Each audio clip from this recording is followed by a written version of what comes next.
남편 먼저 하늘로 보내고 아들, 딸 모두 결혼시켜 내보낸 뒤 제게 남은 것은 서울 변두리의 작은 24평 아파트 한 채와 얼마간의 연금이었습니다. 누군가는 초라한 노년이라 말할지도 모르겠지만 저는 단 한 번도 제 삶이 부족하다 느껴본 적이 없었어요. 오히려 홀가분했죠.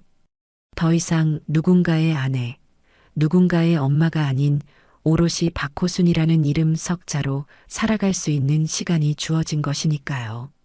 제 삶의 주인은 바로 저 자신이었습니다. 아침에 눈을 뜨면 가장 먼저 하는 일은 베란다의 화초들에게 물을 주는 것이에요. 남편이 살아생전 유일하게 제게 선물했던 서양나는 해마다 잊지 않고 고운 꽃을 피워주었고 며느리가 집들이 때 사온 산세비에리아는 제가 좀 무심하게 굴어도 혼자 쑥쑥 잘 자라주었습니다.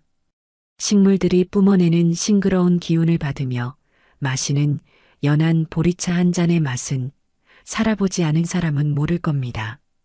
그 소소한 평화가 제 하루를 여는 의식과도 같았어요. 오전에는 주로 집안일을 합니다. 구석구석 쓸고 닦다 보면 잡념도 사라지고 시간도 훌쩍 가요. 점심은 간단히 챙겨 먹고 오후에는 일주일에 3번 노인복지관으로 향합니다. 그곳에는 제 인생의 희로애락을 함께 나눈 친구, 옥자와 순애가 있었죠. 저희 셋이 모이면 웬만한 만담꾼 저리 가라 할 정도로 웃음이 끊이질 않았습니다. 자식들 흉도 보고 드라마 주인공 욕도 하고 어릴 적 이야기로 시간 가는 줄 몰랐어요. 그렇게 한바탕 웃고 떠들고 나면 복지관에서 나오는 길에 뜨끈한 칼국수 한 그릇을 사 먹는 것이 저희의 정해진 경로였습니다. 호순아, 너는 아들이 변호사인데 뭐가 걱정이야? 아주 든든하겠다. 순애가 김치를 쭉 찢어 제 그릇에 올려주며 말했어요. 저는 그저 웃으며 답했죠. 든든하긴. 지 앞가림하기도 바쁜 놈인데. 그래도 남한테 아쉬운 소리 안 하고 내 힘으로 사는 게 나는 제일 속 편해. 그 말이 맞아. 자식한테 손 벌리는 순간부터 늙은이 서러워지는 거야. 옥자가 제 말에 힘을 실어주었습니다. 맞아요. 저는 그게 참 좋았습니다.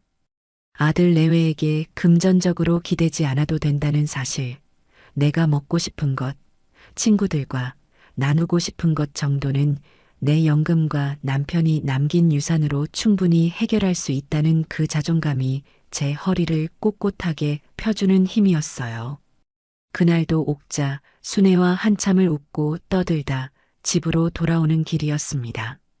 아파트 입구 화단에 심어진 채송화가 색색으로 피어난 것이 참 예쁘더군요. 저절로 미소가 지어졌습니다. 엘리베이터에 비친 제 얼굴은 비록 세월의 흔적이 가득했지만 눈빛만은 평온해 보였어요. 그래, 이만하면 괜찮은 삶이다. 남편에게도 하늘에 계신 부모님께도 떳떳한 삶이라고 그렇게 생각하며 현관문 비밀번호를 눌렀습니다. 집 안에 들어서자마자 익숙하고 편안한 공기가 저를 감쌌습니다. 그때였어요. 거실 소파에 떡하니 앉아있는 며느리 고지영의 모습이 눈에 들어온 것은 화들짝 놀라 심장이 철렁 내려앉았습니다. 아이고, 깜짝이야. 너 언제 왔니? 연락도 없이. 어머니, 안녕하세요. 전화 드렸는데 안 받으시길래 그냥 와봤어요. 비밀번호는 민석 씨한테 물어봤고요. 지영이는 소파에서 자리 한번 떼지 않은 채 들고 있던 휴대폰에서 눈도 떼지 않고 건성으로 대답했습니다. 마치 자기 집에 온 사람처럼 너무나 태연한 그 모습에 순간 할 말을 잃었어요. 자식이라지만 엄연히 제 공간인데 아무런 예고도 없이 문을 따고 들어와 있는 것은 예의가 아니라고 생각했거든요. 하지만 저는 애써 서운한 마음을 감추고 웃으며 말했습니다. 아, 복지관에 휴대폰을 두고 갔나 보구나. 그래도 그렇지 사람이 없는데 불쑥 들어오면 어떡하니? 내가 놀랐잖니. 놀라실 것까지야. 남의 집도 아니고 어차피 이제 저희가 자주 들여다봐야 하는데요. 그제야 지영이는 휴대폰을 내려놓고 저를 똑바로 쳐다보며 말했어요. 그 들여다봐야 한다는 말이 마치 제가 무슨 큰 병이라도 든 환자처럼 들려 기분이 이상해졌습니다. 저는 가방을 내려놓으며 물었습니다. 무슨 일이니? 회사 일은 바쁘지 않고? 어머니, 여기 앉아보세요. 드릴 말씀이 있어요. 지영이는 자신의 옆자리를 손으로 툭툭 쳤습니다. 저는 마지못해 그 옆에 앉았죠. 그러자 지영이는 집안을 보란 듯이 한 바퀴 휙 둘러보며 입을 열었습니다. 어머니, 이 좁고 공기 나쁜 데서 언제까지 사실 거예요? 참으로 기가 막힌 첫마디였습니다. 제가 애정을 가지고 쓸고 닦는 제 평생의 안식처를 한순간에 좁고 공기 나쁜 곳으로 만들어버리는 그 재주가 놀라울 따름이었죠. 좁긴 왜 좁아? 나 혼자 살기에는 이만한 데가 없다. 공기도 괜찮아. 바로 뒤에 작은 산도 있어서. 에이, 어머니. 저기 창문 밖 좀 보세요. 잿빛 건물들만 빽빽하잖아요. 미세먼지 때문에 환기는 제대로 시키세요? 이런 데서 오래 사시면 폐 나빠져요. 제 말은 들리지도 않는다는 듯 지영이는 자기 할 말만 쏟아냈습니다. 그러더니 제 베란다 쪽으로 시선을 돌리더군요. 그리고 저런 화초는 밤에 이산화탄소 나와서 몸에 안 좋은 거 모르세요? 어르신들은 특히 호흡기에 안 좋다는데 남편의 흔적이 담긴 서양란까지 타박의 대상으로 삼는 며느리의 말에 속에서부터 무언가 울컥 치밀어 오르는 것을 느꼈어요. 하지만 저는 평생을 참고 사는 법을 먼저 배운 사람이었습니다. 아들 하나 보고 사는 인생, 며느리와 등 돌려 좋을 것 없다는 생각에 꾹 눌러 참았죠. 그래서 하고 싶은 말이 뭐니? 저는 본론을 물었습니다. 그러자 지영이는 기다렸다는 듯 몸을 제 쪽으로 확 돌려 앉으며 목소리를 높였습니다. 저희가 경기도 쪽에 아주 좋은 전원주택을 하나 받았어요. 마당도 넓고 공기는 말할 것도 없고요. 어머니, 이제 서울 생활 정리하시고 저희랑 가까운 곳으로 이사 오셔서 편안하게 노후를 보내셔야죠. 전원주택? 갑자기 그게 무슨 소리야? 다 어머니 건강 생각해서 그러는 거예요. 거기 가시면 텃밭에 상추도 심고 고추도 키우고 얼마나 좋아요. 나중에 저희 애들 놀러 가면 마당에서 신나게 뛰어놀 수도 있고요. 며느리의 입에서 손주 이야기가 나오자 제 마음 한구석이 움찔했습니다. 상상만 해도 흐뭇한 그림이었으니까요. 하지만 정신을 차려야 했습니다. 이건 너무나 갑작스러운 이야기였어요. 나는 지금 여기가 편해. 친구들도 다 여기 있고 복지관 다니는 재미도 쏠쏠하고 새삼스럽게 무슨 이사니. 어머니, 친구분들이 밥 먹여줘요? 복지관이 어머니 노후를 책임져 주냐고요. 다 한때죠. 진짜 어머니를 생각하는 건 저희 자식들이에요. 지영이의 말투는 점점 더 날카로워졌습니다. 마치 저를 세상 물정 모르는 철부지로 대하는 듯 했어요. 그러면서 결정적인 한마디를 덧붙이더군요. 이 아파트가 그래도 위치는 괜찮아서 팔면 죗값은 받겠어요. 그걸로 그 집 사고 남는 돈으로는 차도 한 대 사들이면 되겠다. 결국은 돈 이야기였습니다. 제 아파트를 팔 생각부터 하고 있었다는 사실에 머리를 한 대 얻어맞은 기분이었어요. 서운함과 배신감이 파도처럼 밀려왔습니다. 그만하거라. 나는 이사 갈 생각 없으니 그 이야기는 더 꺼내지 마. 저는 단호하게 말을 잘랐습니다. 제 표정이 굳어 있는 것을 봤을 텐데도 지영이는 조금도 물러서지 않았어요. 오히려 픽 웃으며 말하더군요. 제 말이 서운하세요? 다 어머니 좋으라고 하는 말인데.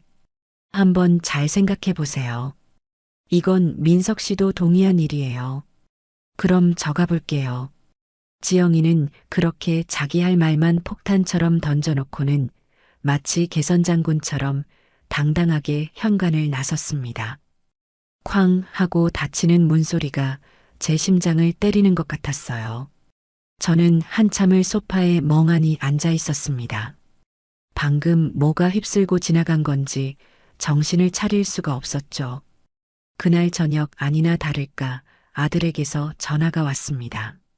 며느리가 집에 도착하자마자 일러 바쳤을 것이 뻔했죠. 엄마, 저녁은 먹었어? 먹었다. 제 목소리가 차갑게 나가는 것을 저도 느낄 수 있었습니다. 아들은 잠시 머뭇거리다 본론을 꺼냈습니다.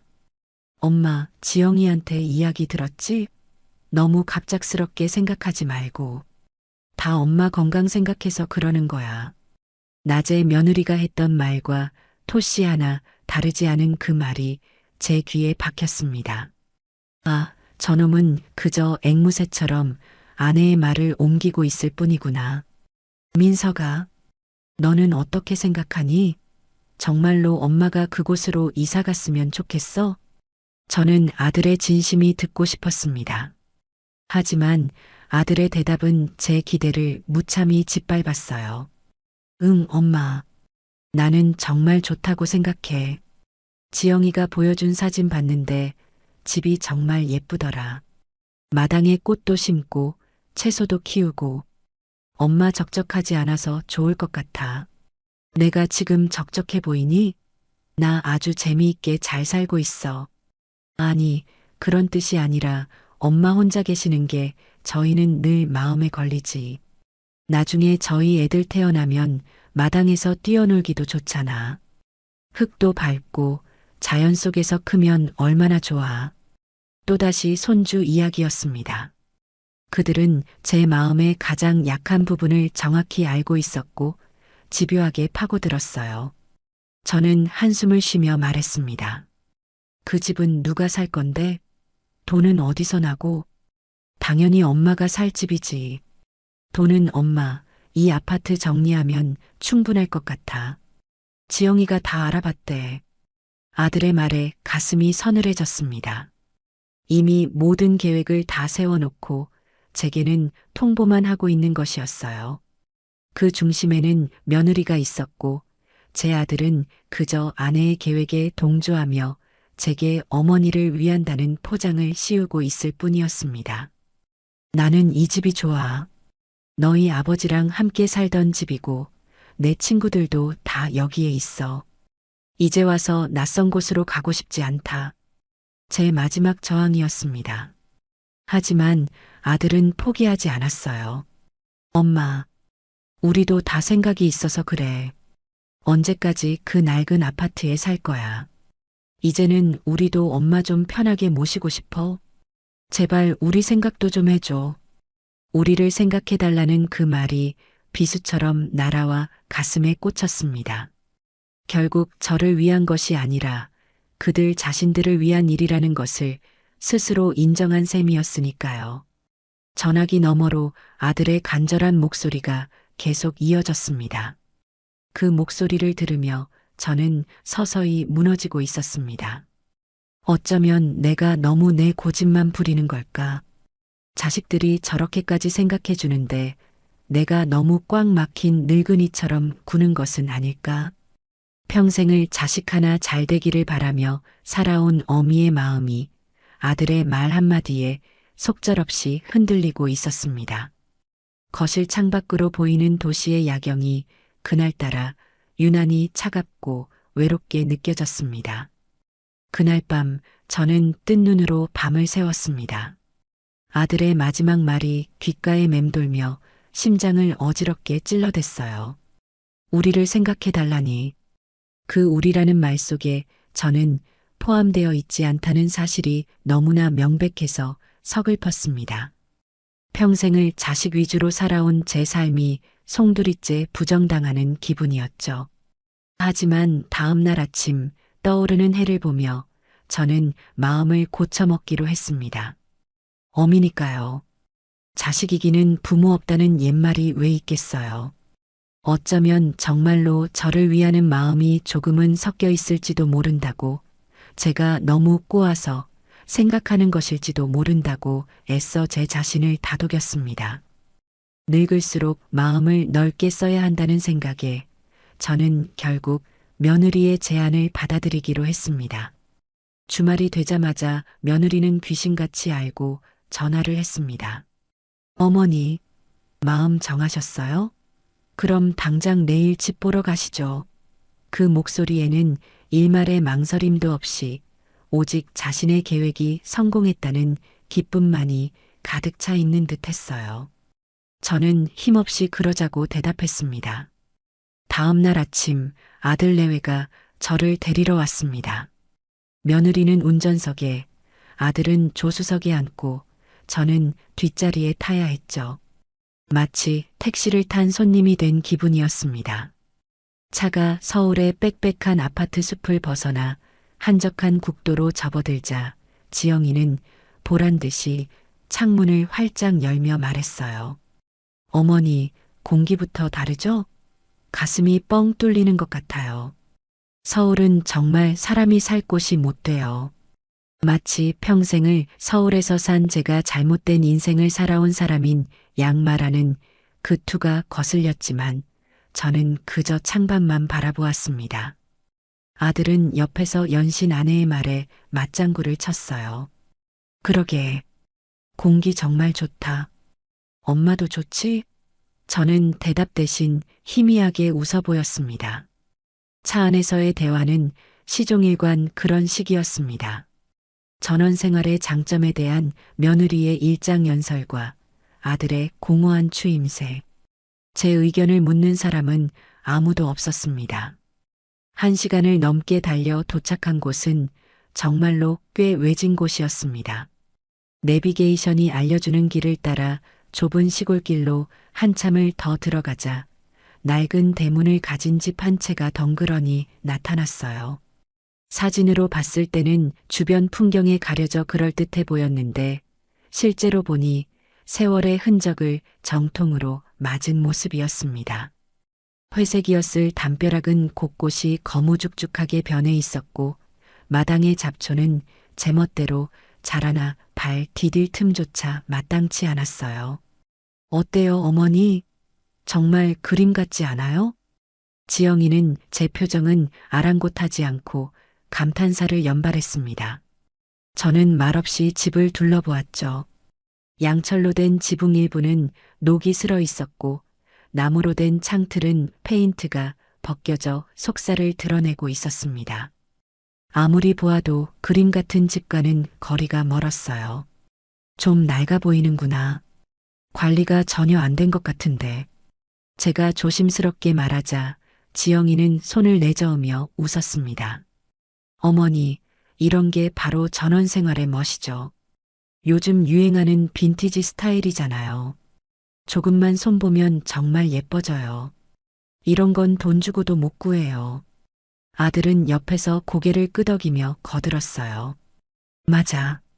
지영이가 이런 쪽으로 안목이 있잖아. 전문가인데. 변호사인 아들이 언제부터 건축 전문가가 되었는지 모를 일이었습니다. 집 안으로 들어서자 퀴퀴한 냄새가 코를 찔렀습니다. 오랫동안 사람이 살지 않은 집 특유의 먼지와 습기가 뒤섞인 냄새였어요. 거실 바닥은 장판이었는데 가장자리가 살짝 떠서 울어 있었고 벽지에는 희미하게 물이 샜던 자국 같은 얼룩이 보였습니다. 지영아, 저기 벽에 저건 뭐니? 물이 샜던 것 같은데. 아, 저거요? 괜찮아요, 어머니. 전에 살던 사람이 환기를 잘 안 시켜서 생긴 결로 현상이래요. 저희가 단열 시공새로 싹 해드리면 문제 없어요. 그래도 보일러는 괜찮은지, 수도는 잘 나오는지 꼼꼼히 봐야지. 그럼요. 주인분이 다 점검해뒀다고 했어요. 걱정 마세요. 지영이는 제 걱정을 사소한 기우로 취급하며 저를 이끌고 방들을 보여주었습니다. 안방 창문에서는 외풍이 느껴졌고 작은 방 구석에는 곰팡이가 피어 있었습니다. 제가 지적할 때마다 지영이는 그건 도배새로 하면 돼요. 그건 창틀 실리콘만 다시 쏘면 돼요라며 너무나 쉽게 대답했어요. 마치 세상에 해결 못할 문제가 없다는 태도였죠. 제 눈에는 수리비만 해도 만만치 않게 들어갈 집으로 보였는데 말이에요. 집을 둘러보는 내내 저는 점점 더 불안해졌습니다. 이건 아니라는 생각이 머릿속을 떠나지 않았어요. 하지만 아들 내외는 이미 이 집을 사기로 확정한 사람들처럼 행동했습니다. 그들의 들뜬 모습 앞에서 제 우려는 그저 늙은이의 노파심으로 치부될 뿐이었죠. 그렇게 답사는 제 의견이 단 한 번도 제대로 반영되지 않은 채 끝이 났습니다. 며칠 뒤 지영이는 이제 계약을 해야 한다며 저를 재촉했습니다. 저는 아직 마음의 결정을 내리지 못했다고 말했지만 지영이는 막무가내였어요. 어머니, 이렇게 좋은 집은 금방 나가요. 고민하다가 놓치면 평생 후회하신다고요. 결국 저는 아들 내외의 성화에 못 이겨 부동산으로 향했습니다. 약속 장소는 저희 동네가 아닌 아들네 회사 근처의 한 부동산 사무실이었어요. 집주인이라는 사람은 인상이 좋았지만 어딘가 모르게 불안해 보였고 부동산 중개인은 시종일관 며느리의 비위만 맞추고 있었습니다. 계약서가 오가고 중개인이 설명을 시작했어요. 그런데 듣다 보니 이상한 점이 있었습니다. 잠깐만요. 매수인이 왜 민석이 이름으로 되어 있는 거죠? 이 집은 내가 살 집이고 내 아파트 판 돈으로 사는 건데. 제가 날카롭게 묻자 순간 사무실에 정적이 흘렀습니다. 지영이가 당황한 기색도 없이 웃으며 제 팔을 살짝 잡아 끌었어요. 어머니, 제가 그걸 설명해 드리려고 했는데 깜빡했네요. 어머니 명의로 했다가 나중에 민석 씨한테 증여하려면 증여세가 엄청나요. 아시잖아요. 요즘 부동산 세금 무서운 거. 처음부터 민석 씨 이름으로 해두면 그런 복잡한 절차나 세금 없이 깔끔하다고요. 어차피 나중에 아들 줄 재산인데 뭐가 문제예요? 너무나 그럴듯한 설명이었습니다. 세금이니 절차니 복잡한 말을 늘어놓으니 제가 더 이상 할 말이 없더군요. 하지만 이건 엄연히 다른 문제였습니다. 제 평생을 바쳐 마련한 유일한 재산을 아무런 안전장치 없이 아들의 이름으로 넘기는 것이었으니까요.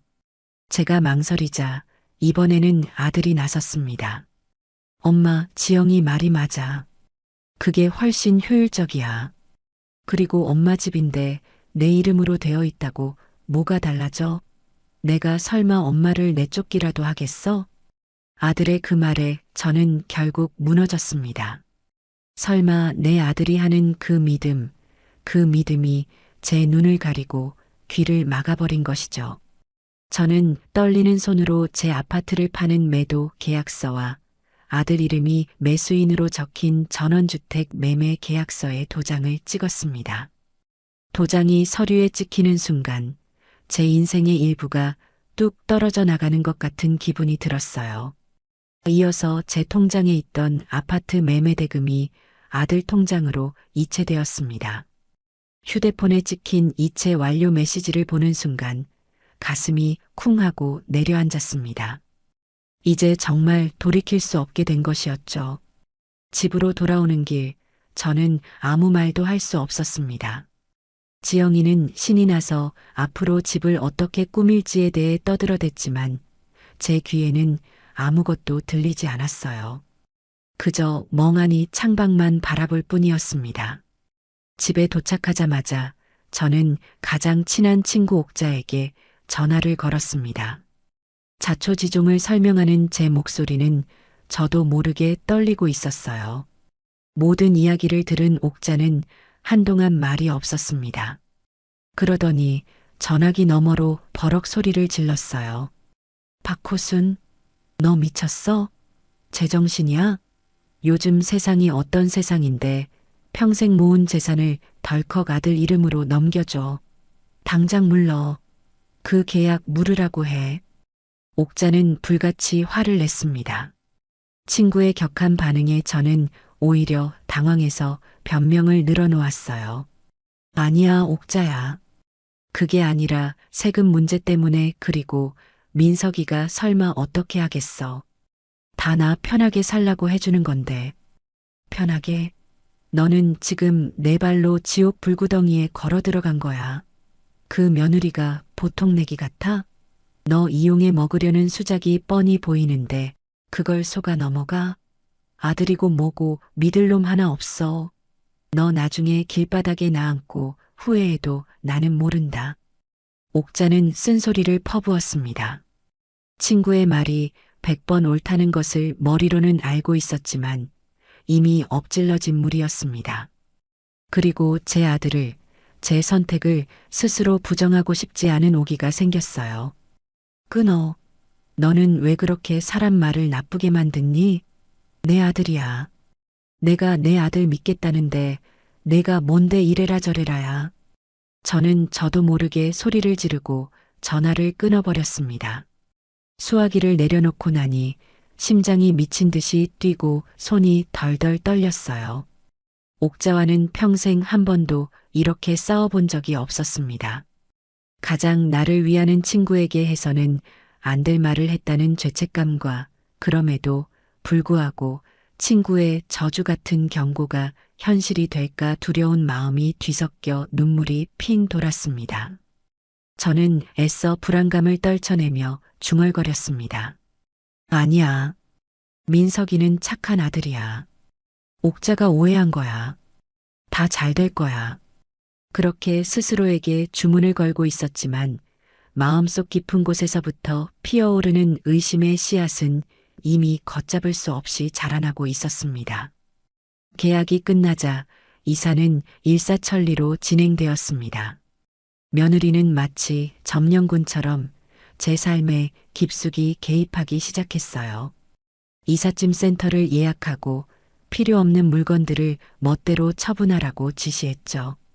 제가 아끼던 낡은 소파도 남편과 함께 샀던 자개장도 며느리의 눈에는 그저 촌스러운 폐가구일 뿐이었습니다. 저는 반대했지만 지영이는 어머니, 새 집에는 새 가구가 어울려요. 그런 칙칙한 것들 가져가면 집 분위기만 망친다니까요.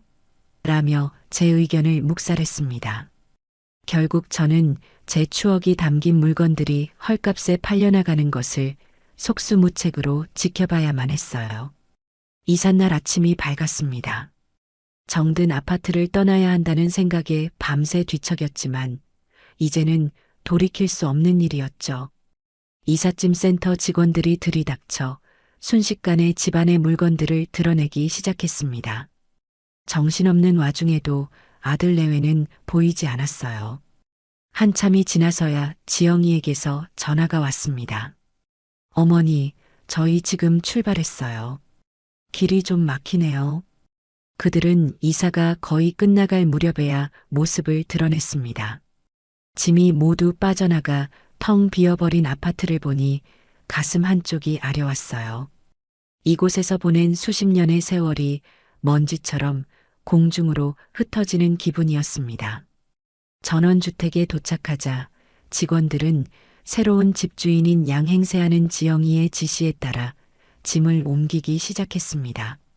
저는 어디에 무엇을 둬야 할지 몰라 그저 멀뚱히 서 있을 뿐이었죠. 짐 정리가 반쯤 진행되었을 때였어요. 아들 민석이가 제게 다가와 머뭇거리며 말했습니다. 엄마, 저기 회사에서 급한 연락이 와서 우리 먼저 가봐야 할 것 같아. 뭐? 지금 이 상황에 어딜 간다는 거야? 아직 정리가 하나도 안 끝났는데. 아니, 정말 중요한 일이라서. 지영이도 같이 가봐야 한대. 미안해, 엄마. 나머지는 엄마가 좀 정리하고 있어. 주말에 와서 도와줄게. 지영이는 이미 차에 시동을 걸 준비를 하고 있었습니다. 어머니, 죄송해요. 저희 정말 바쁜 거 아시잖아요. 그럼 주말에 뵐게요. 며느리는 제 대답을 들을 생각도 없다는 듯 아들을 재촉해 차를 몰고 떠나버렸습니다. 흙먼지를 일으키며 사라지는 차의 뒷모습을 보며 저는 그 자리에 망부석처럼 서 있었습니다. 이삿짐 센터 직원들의 수군거리는 소리가 들리는 듯 했어요. 아들 내외하고는 노인네 혼자 저걸 어떻게 다 정리하라고. 얼굴이 화끈거려 고개를 들 수가 없었습니다. 이것은 명백한 배신이었습니다. 저를 이 외딴 곳에 던져놓고 그들은 너무나 쉽게 떠나버린 것이죠. 결국 저는 이삿짐 센터 직원들에게 웃돈을 줘가며 큰 가구들만 겨우 자리를 잡았습니다. 그들이 떠나고 나자 집에는 완벽한 정적만이 남았어요. 사방에는 미처 풀지 못한 상자들이 산더미처럼 쌓여 있었고 해는 이미 뉘엿뉘엿 지고 있었습니다. 갑자기 밀려오는 허기와 서러움에 눈물이 핑 돌았습니다. 부엌으로 가봤지만 가스 연결도 아직 되지 않은 상태였죠. 저는 결국 제 가방에 있던 찬밥과 김치통을 꺼내 먼지 쌓인 마루에 쭈그리고 앉아 첫 식사를 했습니다. 밥알을 씹을 때마다 눈물이 후두둑 떨어져 밥그릇으로 들어갔어요. 낯설고 텅 빈 집, 저는 완벽하게 혼자였습니다. 그날 밤은 제 인생에서 가장 길고 끔찍한 밤 중 하나로 기억됩니다. 도시의 아파트에서는 상상도 할 수 없던 일들이 벌어졌어요. 불을 끄고 자리에 눕자 사방에서 정체 모를 소리들이 들려오기 시작했습니다. 바람이 창문에 부딪히는 소리, 나뭇가지가 지붕을 긁는 소리, 멀리서 들려오는 짐승의 울음소리까지. 모든 소리가 저를 위협하는 것 같아 이불을 머리끝까지 뒤집어 썼습니다. 그런데 정말 끔찍한 것은 따로 있었어요. 무언가 제 파리를 스멀스멀 기어가는 느낌에 소스라치게 놀라 불을 켰습니다. 제 눈에 보인 것은 손가락 한마디만 한 크기의 시커먼 거미였어요. 비명을 지르며 거미를 털어내자 이번에는 벽 쪽에서 돈벌레가 빠른 속도로 기어가고 있었습니다. 불을 켜고 자세히 보니 방구석과 천장 모서리에는 거미줄이 쳐져 있었고 이름 모를 날벌레들이 전등 주위를 맴돌고 있었죠. 저는 평생 벌레라고는 질색하며 살아온 사람이었습니다. 온몸에 소름이 돋아 도저히 다시 잠을 청할 수가 없었어요. 설상가상으로 새벽이 되자 날씨가 급격히 쌀쌀해졌습니다. 아직 늦봄이라지만 시골의 밤 공기는 차가웠어요. 저는 보일러를 켜기 위해 거실로 나갔습니다. 하지만 낡은 보일러 조절기는 아무리 버튼을 눌러도 작동하지 않았어요. 고장이라는 두 글자가 머릿속에 선명하게 떠올랐습니다. 결국 저는 냉골 같은 방에서 뜬 눈으로 밤을 새워야 했습니다. 뼈마디가 시려오는 한기를 느끼며 저는 서러움에 복받쳐 소리 없이 울었습니다. 동이 트자마자 저는 아들에게 전화를 걸었습니다. 신호가 몇 번 가더니 잠이 가득 묻은 며느리의 목소리가 들려왔어요. 여보세요, 어머니, 이 새벽에 무슨 일이세요? 나다. 민석이 좀 바꿔다오. 민석 씨 아직 자요. 용건 있으시면 저한테 말씀하세요. 저는 밤새 겪었던 일들을 떨리는 목소리로 설명했습니다. 집에 온갖 벌레가 들끓고 보일러가 고장나 밤새 추위에 떨었다고 말했죠. 제발 사람 좀 불러서 고쳐달라고 애원했습니다. 하지만 며느리의 대답은 제 가슴에 비수를 꽂았어요. 어머니, 그 정도는 알아서 하셔야죠. 전원주택 살면 원래 벌레도 좀 나오고 그러는 거예요. 보일러 기사님 부르는 게 뭐 그리 어려운 일이라고 이 새벽부터 전화를 하세요. 저희 바쁜 거 아시잖아요. 뭐라고? 너 지금 말이 너무 심한 거 아니니? 너희가 나를 여기다 데려다 놨으면 최소한 사람이 살 수 있게는 해줘야 할 거 아니야. 어머니, 저희가 언제까지 하나부터 열까지 다 챙겨드려야 해요? 이제 그 집은 어머니 집이잖아요. 기본적인 관리는 직접 하셔야죠. 동네 철물점에 전화 한 통만 하면 되는 걸 가지고 왜 저희를 못 살게 구세요? 지영이는 귀찮다는 듯이 말하고는 일방적으로 전화를 끊어버렸습니다. 뚜뚜하는 신호음을 들으며 저는 허탈감에 그 자리에 주저앉고 말았습니다. 어머니 집이라니. 제 돈으로 사고도 제 이름 하나 올리지 못한 집인데 그들은 이제 모든 책임과 의무를 제게 떠넘기고 있었습니다. 그날 이후 저는 제가 완벽하게 고립된 섬에 갇혔다는 사실을 뼈저리게 실감하기 시작했습니다. 가장 가까운 슈퍼마켓에 가려면 걸어서 30분은 좋게 걸어야 했고 그나마도 구멍가게 수준이라 필요한 물건을 제대로 살 수가 없었어요. 대형마트에 가려면 차로 20분을 나가야 했는데 제게는 차가 없었죠. 버스는 하루에 딱 3번, 아침과 점심, 저녁 시간에 동네 어귀를 스쳐 지나갈 뿐이었습니다. 장 한 번 보려면 큰맘 먹고 하루를 꼬박 투자해야 하는 기막힌 상황이었어요. 서울에서는 전화 한 통이면 1시간 안에 배달되던 것들이 이곳에서는 그저 꿈 같은 이야기가 되었습니다. 친구들과의 연락도 뜸해졌습니다. 옥자와는 그날 이후로 어색해져 통화를 못했고 다른 친구들에게는 차마 제 처지를 사실대로 말할 수가 없었어요. 자존심 때문이었죠. 며느리 말대로 친구가 밥 먹여주는 것은 아니었지만 그들과 나누던 웃음과 위로가 제 삶에 얼마나 큰 힘이 되었는지를 저는 이곳에 와서야 비로소 깨달았습니다.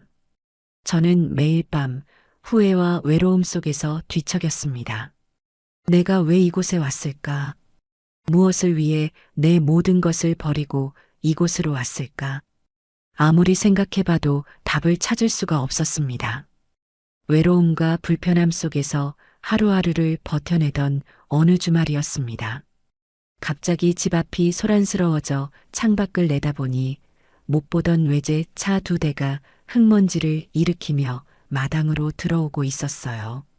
차에서 내린 것은 아들 내외와 그들의 친구로 보이는 화려한 차림의 남녀들이었습니다.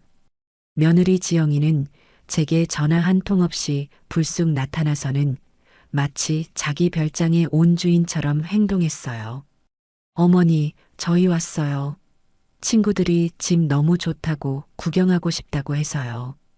지영이는 제 안색을 살피기는커녕 친구들에게 저를 소개했습니다. 우리 어머님이세요. 이 집 주인이시죠? 그 말이 어찌나 가식적으로 들리는지 헛웃음이 나올 뻔했어요. 지영이의 친구들은 저를 위아래로 훑어보며 건성으로 인사하고는 집안 구석구석을 제멋대로 돌아다니기 시작했습니다. 와, 지영아. 너 정말 좋은 데 산다. 공기부터가 다르네. 이게 바로 전원생활이지. 우리도 주말마다 와서 놀면 안 돼? 그들은 이곳이 제가 사는 집이 아니라 자신들이 언제든 놀러 올 수 있는 펜션쯤으로 여기는 듯 했습니다. 잠시 후 지영이가 부엌에서 분주하게 움직이는 제게 다가와 당연하다는 듯이 말했어요. 어머니, 친구들이 배고프대요. 저희 마당에서 고기 파티하게 상 좀 차려주세요. 어머니 손맛 좋은 거 제가 자랑했거든요. 김치전 같은 것도 좀 부쳐주시고요. 저는 그 순간 제 귀를 의심했습니다. 하다못해 식당에 가서도 손님에게 이렇게 막무가내로 요구하지는 않을 겁니다. 하지만 여러 사람 앞에서 며느리와 실랑이를 벌이고 싶지 않았어요. 아들 민석이는 친구들과 어울려 마당에서 웃고 떠들 뿐 이 상황에 전혀 개입할 생각이 없어 보였습니다. 결국 저는 아무 말도 하지 못하고 냉장고를 뒤져 음식을 준비하기 시작했습니다. 저는 그들의 하녀가 아니었지만 그날 그 집에서 제 역할은 하녀와 다를 바가 없었습니다. 마당에서는 시끄러운 음악 소리와 함께 고기 굽는 냄새가 진동했습니다. 저는 부엌과 마당을 오가며 쉴 새 없이 음식을 나르고 빈 그릇을 치워야 했어요. 지영이의 친구 중 한 명이 제게 말했습니다. 어머님, 솜씨가 정말 좋으시네요. 저희 엄마보다 나은 것 같아요.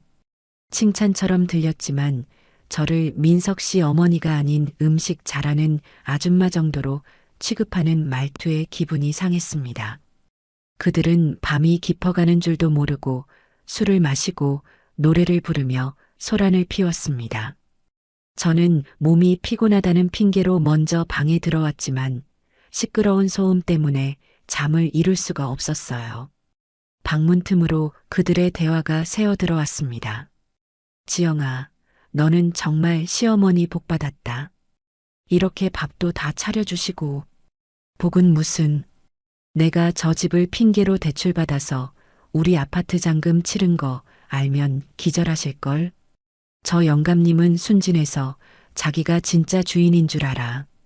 그 말을 듣는 순간 온몸의 피가 차갑게 식는 것 같았습니다. 제가 들은 것이 사실일까요? 잘못 들은 것이라고 믿고 싶었지만 며느리의 웃음소리가 너무나 선명하게 들려왔습니다. 대출, 아파트 잔금. 그 단어들이 제 머릿속을 헤집어 놓았습니다. 제 집을 담보로 자신들의 이익을 챙겼다는 말이었어요. 저는 떨리는 손으로 입을 막았습니다. 더 이상 분노나 서러움이 아니었습니다. 그것은 깊은 배신감에서 오는 공포였어요.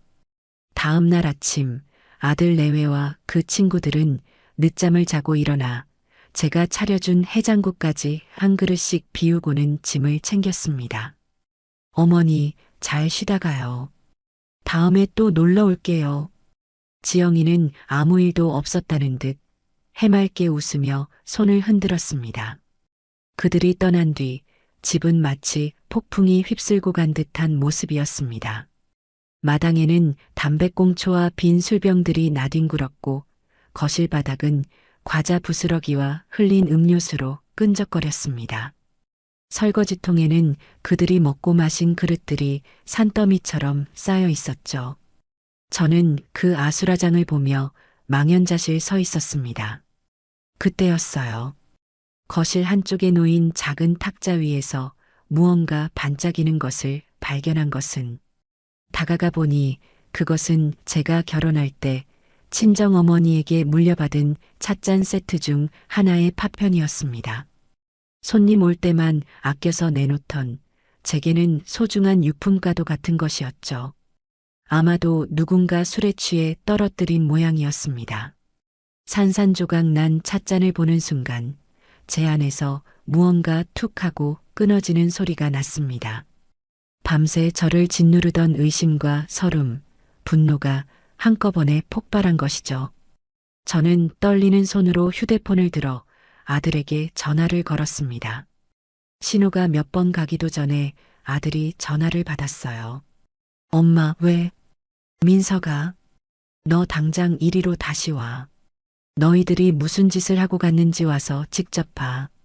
제 목소리가 분노로 떨리고 있다는 것을 아들도 느꼈을 겁니다. 엄마, 왜 그래?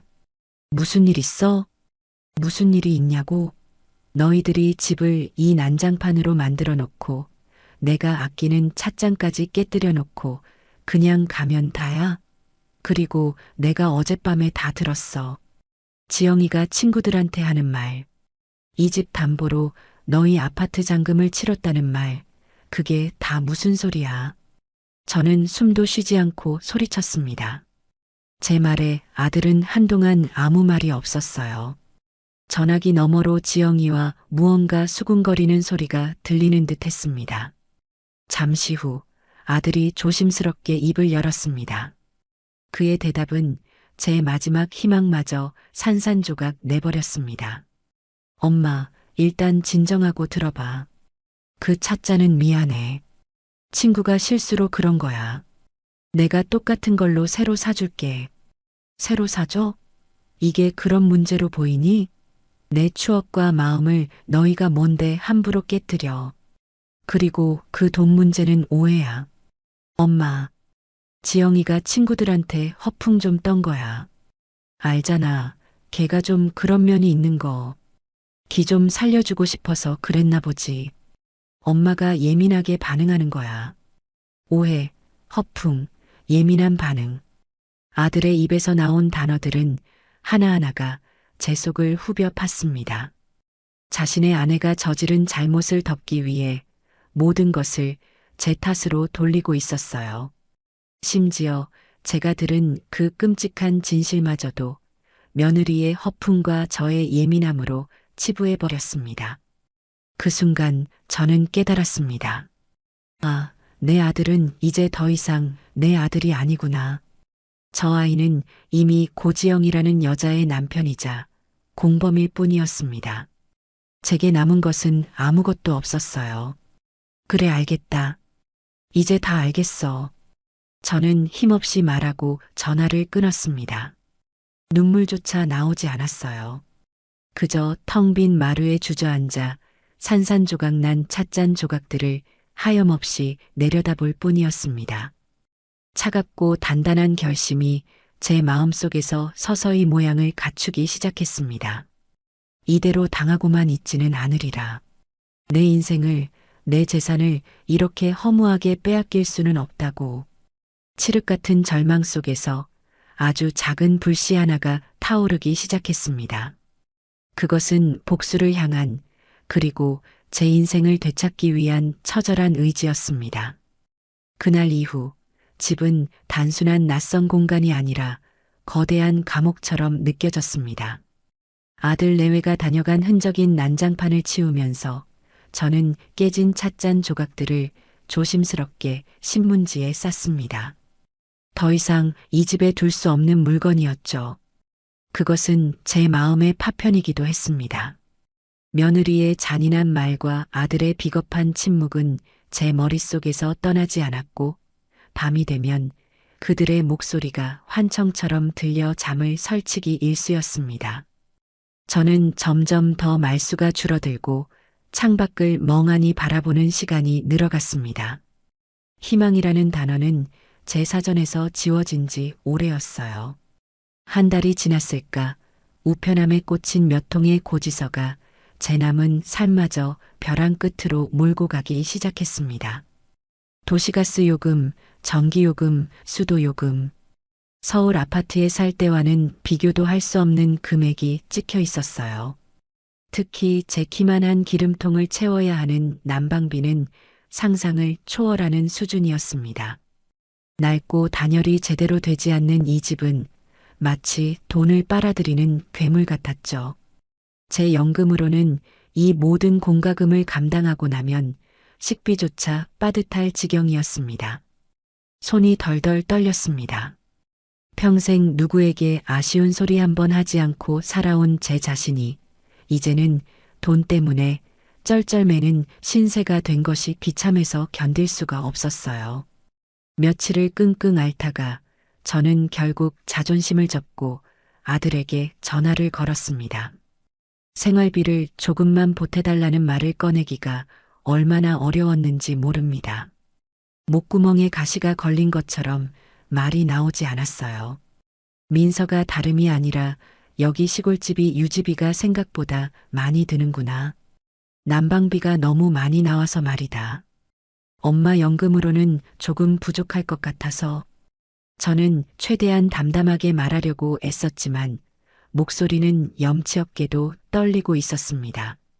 아들은 잠시 말이 없더니 한숨을 쉬며 대답했어요. 아, 그래. 알았어, 엄마.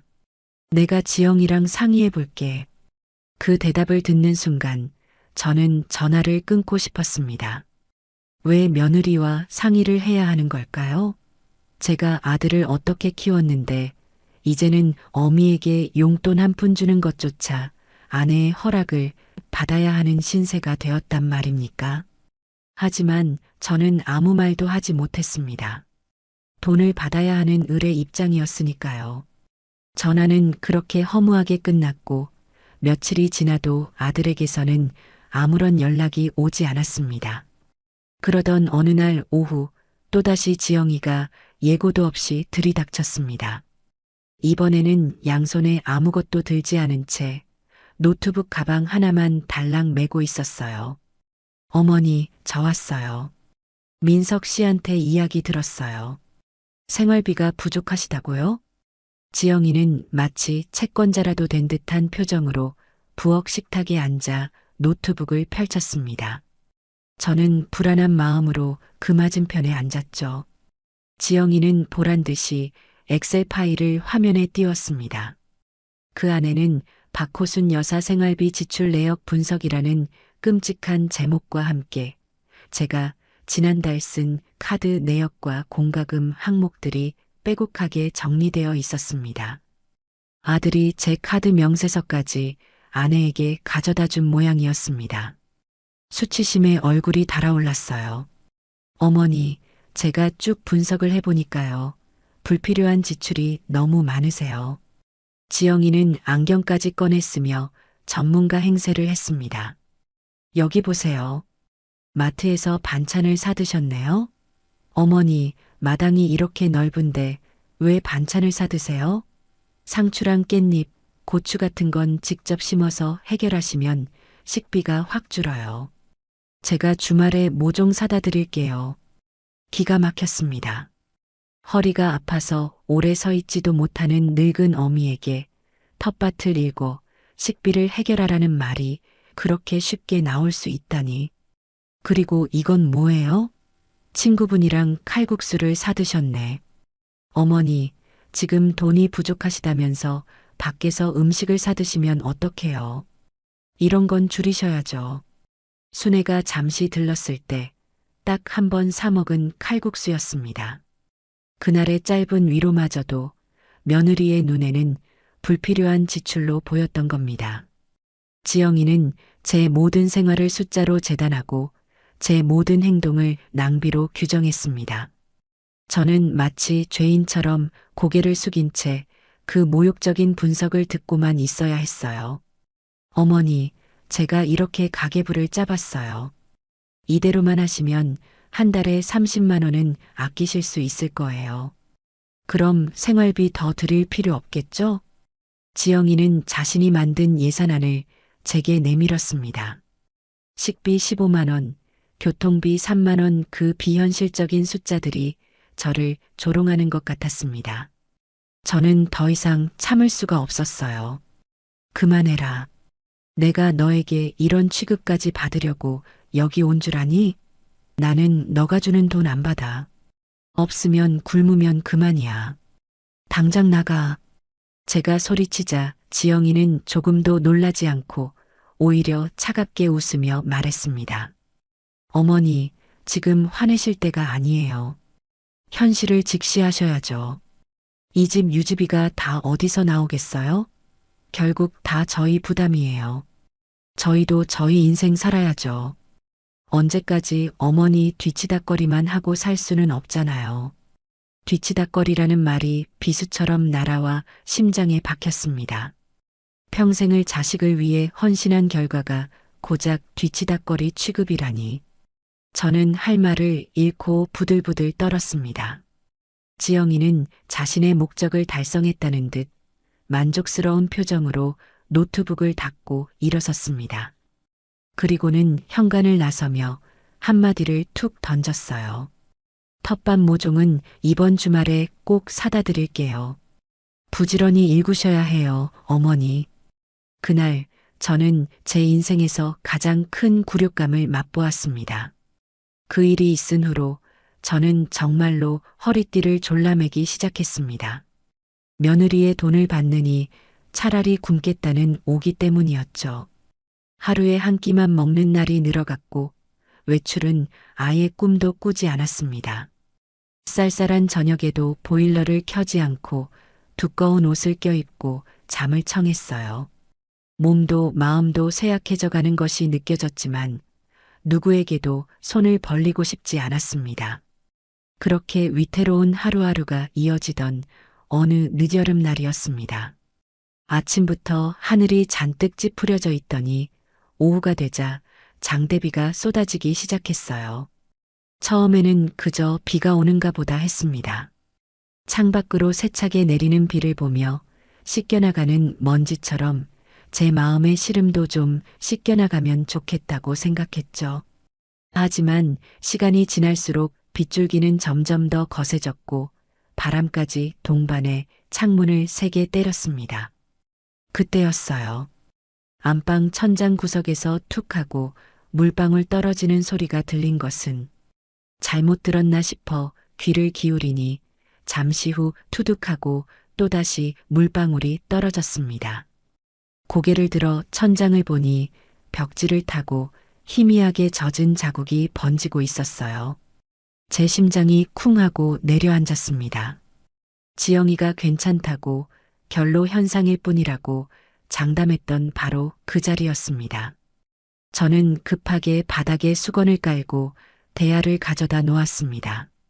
하지만 물방울은 한 군데에서만 떨어지는 것이 아니었어요. 잠시 후 거실 천장에서도 작은 방 창틀에서도 비가 새기 시작했습니다. 낡은 집은 거센 비를 이기지 못하고 속수무책으로 무너져 내리고 있었습니다. 저는 미친 사람처럼 집안을 뛰어다니며 대야와 그릇을 닥치는 대로 가져다 놓았지만 비가 새는 속도를 따라잡을 수가 없었어요. 그때 제 눈에 안방 장롱이 들어왔습니다. 남편과 결혼하며 혼수로 해온 제게는 가장 소중한 가구였죠. 그런데 장롱 위 천장에서도 비가 새고 있었습니다. 흙탕물이 섞인 시커먼 물이 장롱의 윗부분을 적시며 아래로 흘러내리고 있었어요. 안 돼. 저는 비명을 지르며 장롱 문을 활짝 열었습니다. 장롱 안에는 제가 아끼는 옷들과 함께 남편이 살아생전 가장 아꼈던 양복 한 벌이 걸려 있었습니다. 아들 결혼식 때 입었던 남편의 채취가 아직도 남아있는 것만 같은 소중한 유품이었죠. 그런데 그 양복의 어깨 부분이 장롱 위에서 스며든 흙탕물에 젖어 얼룩지고 있었습니다. 저는 황급히 양복을 꺼내 들었지만 이미 소용없는 일이었습니다. 아끼던 비단 옷가지들도 모두 젖어 망가져 버렸어요. 저는 젖은 양복을 끌어안고 그 자리에 주저앉아 통곡했습니다. 남편의 마지막 흔적마저 지켜주지 못했다는 죄책감과 저를 이런 비참한 상황으로 내몬 아들 내외에 대한 원망이 뒤섞여 목 놓아 울었습니다. 저는 울면서 아들에게 전화를 걸었습니다. 제정신이 아니었어요. 민서가 집에 비가 새 천장이 무너질 것 같아. 내 아버지 양복이 다 젖었어. 이놈아, 어떻게 좀 해봐. 제 울음 섞인 절규에 아들은 당황한 목소리로 물었습니다. 엄마, 괜찮아? 어디 다친 데는 없고? 내가 다치는 게 문제야? 이 집이 무너지게 생겼는데 당장 사람 불러서 지붕 좀 고쳐달라고 해. 제발. 알았어, 엄마. 기다려봐. 내가 지영이랑 또다시 며느리 이야기였습니다. 저는 절규했습니다. 지영이, 너는 내 마누라 허락 없으면 아무것도 못하는 놈이야. 잠시 후 전화기 너머로 아들의 힘없는 목소리가 들려왔습니다. 엄마 미안해. 지영이가 지금 당장은 돈이 없대. 지난번에 대출받은 거 이자 내느라 여유가 없다고 나도 정말 어쩔 수가 없어. 그 말을 듣는 순간 제 울음이 뚝 그쳤습니다. 온몸에 힘이 빠져나가고 머릿속이 차갑게 식어버렸어요. 지난번 며느리가 친구들에게 허풍을 떤다던 그 대출 이야기가 사실이었음을 아들이 제 입으로 확인시켜준 셈이었습니다. 제 집을 담보로 자신들의 이익을 챙기고 이제는 그 집이 무너져 내리고 있는데도 돈이 없다며 외면하는 자식들. 저는 더 이상 소리칠 기력도 없었습니다. 그래 알았다. 이제 정말 알겠다. 저는 그 말만 남기고 전화를 끊었습니다. 비는 여전히 세차게 쏟아지고 있었고 집안은 물이 흥건했습니다. 저는 젖은 남편의 양복을 끌어안은 채 칠흑 같은 어둠과 절망 속에서 생각했습니다. 이제 다 끝났다. 더 이상 미련도 기대도 없다.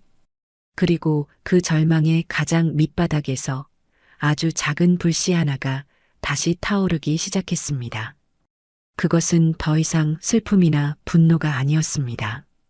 모든 것을 되돌려 놓겠다는, 내 인생을 되찾아오겠다는 차갑고 단단한 결심이었습니다.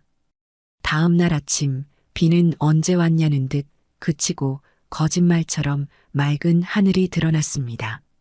하지만 제 집은 전쟁터를 방불케 했죠. 밤새 새어들어온 빗물로 집안은 온통 엉망진창이었습니다. 저는 젖은 옷가지와 이불을 널고 바닥의 물기를 닦아내며 뜬 눈으로 아침을 맞았습니다. 몸은 천근만근 무거웠지만 정신은 오히려 더없이 맑아지는 기분이었어요. 어젯밤의 통곡과 절망은 제 안의 마지막 미련까지 모두 씻어내버린 듯 했습니다. 더 이상 망설일 이유가 없었어요.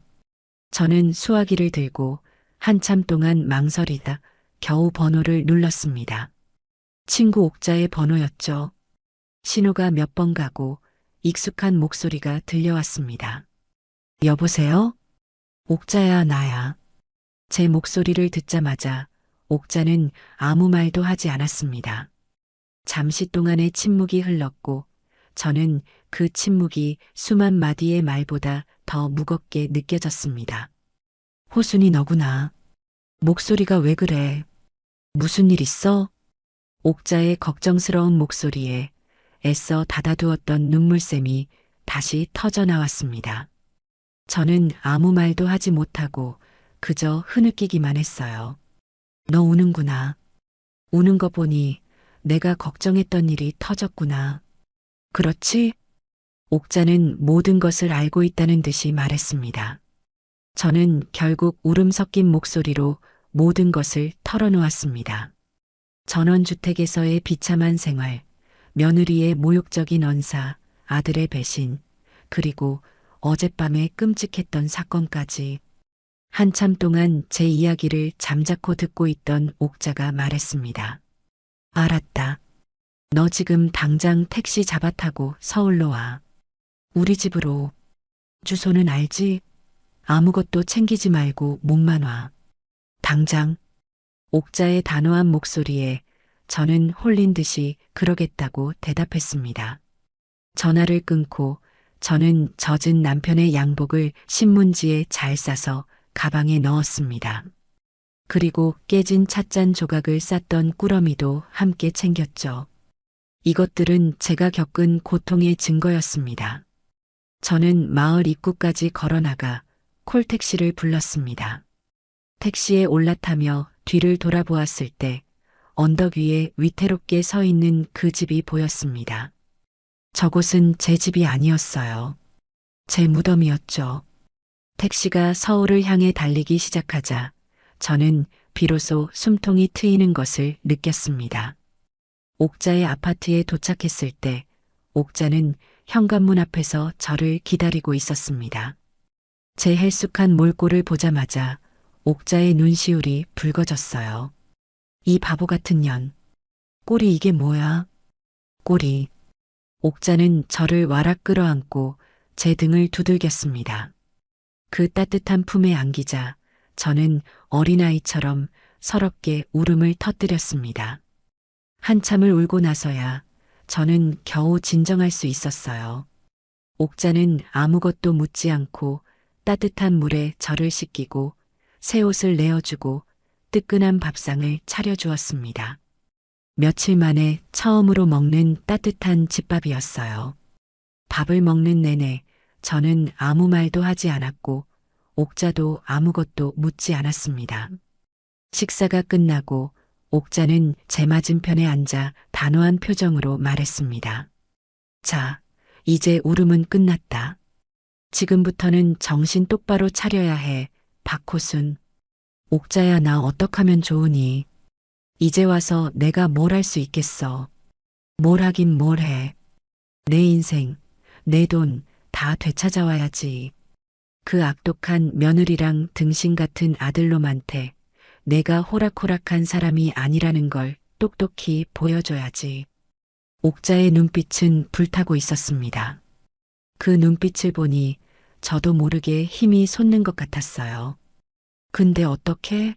집도 아들 이름으로 되어 있고 나는 돈도 하나 없는데. 그래서 머리가 있는 거고 법이 있는 거야. 지금부터 내가 시키는 대로만 해. 그날부터 옥자는 제 군사가 되어 주었습니다. 가장 먼저 한 일은 증거 수집이었어요. 호수나 앞으로 그 인간들이랑 통화할 때는 무조건 녹음해. 요즘 스마트폰에 녹음 기능 다 있어. 옥자는 제 낡은 스마트폰을 가져가 이것저것 누르더니 통화 녹음 어플을 설치해 주었습니다. 그리고는 직접 자기 전화로 걸어 시범까지 보여주었죠. 봐, 이렇게 통화가 연결되면 이 버튼만 누르면 되는 거야. 알았지? 절대로 잊어버리면 안 돼.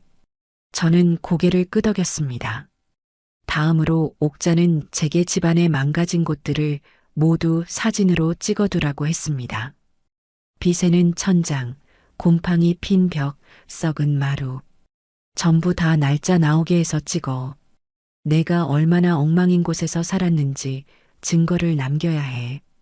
저는 두렵고 떨렸지만 옥자의 말대로 해야겠다고 결심했습니다. 며칠 뒤 저는 다시 그 지옥 같은 집으로 돌아갔습니다. 돌아가는 발걸음은 천근만근 무거웠지만 이제는 전과 달랐어요. 제게는 목표가 생겼으니까요. 집에 돌아온 저는 옥자가 시킨 대로 며느리나 아들에게서 전화가 올 때마다 침착하게 녹음 버튼을 눌렀습니다. 그리고 틈틈이 집안 곳곳에 파손된 부분을 휴대폰 카메라로 찍었습니다. 곰팡이가 시커멓게 핀 벽지, 비가 새 얼룩진 천장, 썩어서 삐걱거리는 마루, 그리고 밤마다 출몰하는 벌레들의 사체까지. 사진을 찍을 때마다 손이 떨렸지만 한편으로는 기묘한 해방감이 느껴졌어요. 더 이상 수동적으로 당하고만 있는 피해자가 아니라 반격을 준비하는 전사가 된 기분이었습니다. 일주일 뒤 옥자에게서 연락이 왔습니다. 변호사를 만나러 가자는 것이었죠. 옥자의 친구 아들이 하는 법률사무소라고 했습니다. 저는 약속 날짜에 맞춰 그동안 모은 사진들과 깨진 찻잔 조각, 젖은 남편의 양복을 가지고 다시 서울로 향했습니다. 변호사 사무실은 차갑고 엄숙한 분위기일 거라 생각했는데 의외로 밝고 편안한 느낌이었어요. 저희를 맞은 김 변호사는 30대 후반의 젊고 똑똑해 보이는 여성이었습니다. 옥자가 먼저 인사를 나누고 저를 소개했습니다. 내 목숨 같은 친구예요. 변호사님이 좀 도와주셔야겠어요. 저는 김 변호사 앞에 그동안의 자료들을 모두 펼쳐 보였습니다. 그리고 처음부터 끝까지 모든 이야기를 담담하게 털어놓았죠. 제 이야기를 듣는 내내 김 변호사는 안타까운 표정으로 고개를 끄덕이며 꼼꼼하게 메모를 했습니다. 모든 이야기가 끝나자 그녀는 잠시 생각에 잠기더니 입을 열었습니다. 어머님, 그동안 마음고생이 정말 심하셨겠어요. 이건 명백히 부당한 상황이 맞습니다. 변호사의 첫마디에 저는 큰 위로를 받는 기분이었습니다. 하지만 법적으로는 좀 복잡한 문제입니다. 집 명의가 아드님 이름으로 되어 있고 어머님께서 아파트를 판 돈을 자발적으로 아드님에게 이체한 형식이라서요.